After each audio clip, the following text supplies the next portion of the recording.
साथियों नमस्कार। मैं आपसे अगर पूछूं कि आपने कभी लोन लिया है, या तो आपका जवाब होगा कि हाँ लिया है, या आपको जरूरत नहीं होगी, या आप सोच रहे होंगे। साथियों, मैं आपको सतर्क करना चाहता हूं कि जब आप बैंक से लोन ले रहे हैं, आपको कोई ऑफर आया है या आप बात कर रहे हैं, तो आप ध्यान दें कि जो लोन ऑफर अमाउंट है, जिस लोन की रिगार्डिंग आपकी बात हुई है, जितने लोन की रिगार्डिंग बात हुई है, क्या उतना ही क्रेडिट हो रहा है आपके अकाउंट में। साथियों, आजकल ऐसा हो रहा है कि आप लोन की बात करें, लोन की बात कंप्लीट हो जाएगी और डिजिटल एप्लीकेशन प्रोसेस हो रहा है। आप खुद कर लिए तो बहुत अच्छा, नहीं केवाईसी के लिए या वेरिफिकेशन के लिए किसी भी रूप में बैंक अपने रिलेशनशिप ऑफिसर को भेजते हैं, एग्जीक्यूटिव को भेजते हैं, और वो आपके घर में ही बैठ के, आपके ही सामने, आपसे ही ओटीपी लेके आपको पता भी नहीं चलने देंगे कि उसमें किस तरह से उन्होंने तरह तरह के लाइफ इंश्योरेंस, हेल्थ इंश्योरेंस और पता नहीं और क्या क्या इंक्लूड कर देंगे। जब आप बाद में देखेंगे कि आपके खाते में कितने पैसा आया है, तो जितना आपका लोन सैंक्शन था उतना या उससे ज्यादा अमाउंट आपको दिखेगा, लेकिन क्रेडिट आपको कम दिखेगा।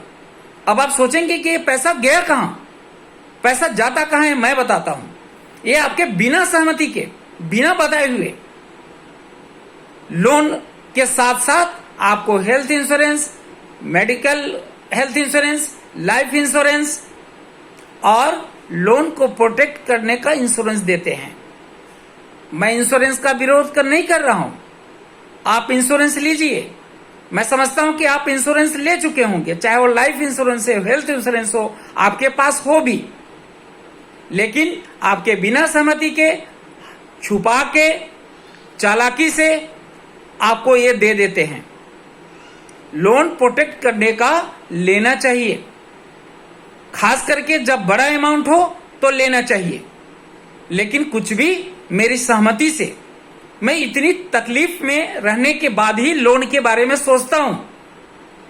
नहीं, अगर हमारे जीवन में जो भी प्रॉब्लम आता है, मैं कोशिश करता हूं कि अपने बल पे थोड़ा सा कम कहीं एडजस्ट करके मैं लोन ना लूं तो अच्छा है, कि लोन तो लोन ही है, कर्ज तो कर्ज ही है, और उसके लिए हमें ब्याज भी चुकाना होता है।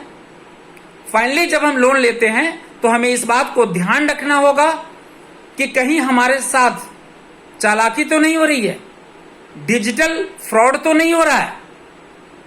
आप कई बार बीच में बोल भी देंगे कि मुझे कोई भी प्रोडक्ट इस तरह का नहीं लेना है जैसा आजकल लोग दे देते हैं। उसके बावजूद भी इतने ढीठ होते हैं ये एग्जीक्यूटिव, ये रिलेशन ऑफिसर, कि वो अपना काम करके चले जाते हैं, आपके सामने से ही चले जाते हैं।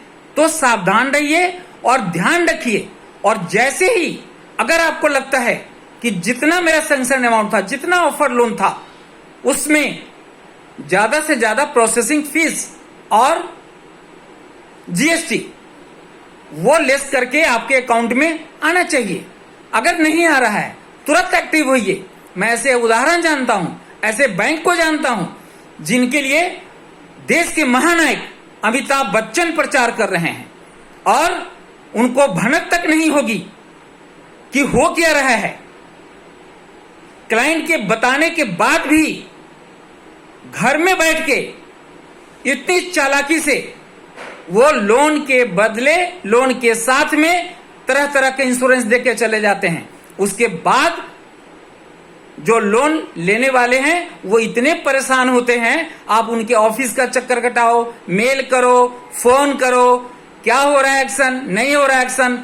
दोस्तों, इस तरह की परेशानी आए तो आप तुरंत चेक करो, तुरंत उनके कस्टमर केयर को फोन करो। कस्टमर केयर के फोन भी कई बार नहीं मिलते, आप उनको मेल करो, आप उनके नियरेस्ट अपने घर के पास जो ऑफिस है वहां जाके संपर्क करो। रिटर्न में एप्लीकेशन दो, रिटर्न में लो, उनके हायर अथॉरिटी से मिलो, उनके हायर अथॉरिटी को मेल करो। जरूरत पड़े तो रिजर्व बैंक ऑफ इंडिया को फोन करो, आरबीआई को, जो इनको रेगुलेट करती है। दोस्तों ध्यान रखिएगा, ये फाइनेंस का मैटर है, आपके अधिकार का मैटर है। मैं इसी तरह से आपसे मिलता रहूंगा, आपको जागरूक करता रहूंगा। धन्यवाद, नमस्कार।